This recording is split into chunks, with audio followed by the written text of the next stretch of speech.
How do we match the right technology to the characteristics of that young person?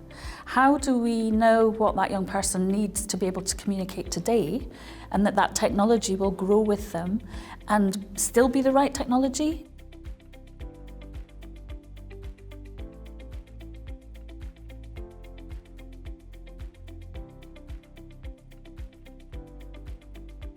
My research group is the Communication Disability Research Group. The focus that we have is really on the more severe end of communication impairment. So when folks perhaps actually either are losing the ability to use their speech or have never really been able to develop their speech, and we're having to look at electronic assistive devices to supplement their speech attempts. That has led us to have a fairly international research reputation for our work in what is called augmentative and alternative communication, which is AAC for short.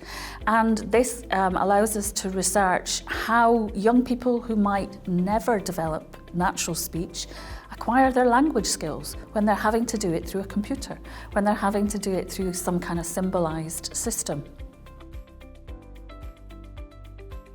One of our key research projects is called IASK for short, and it's called, in full, Identifying Appropriate Symbol Communication. And we're particularly interested in looking at how language is represented on those communication aids. So that could be picture symbols, it could be the written word. We went out to sit in on real live clinical decision-making assessment appointments where the young person and their family were there with specialised service who were there to assess where that young person was at and what technology might best suit them. We also then did a series of interviews across the whole of the UK where we interviewed children as young as 4 years of age who used aided communication, all the way up to what I would call young adults at the age of 36.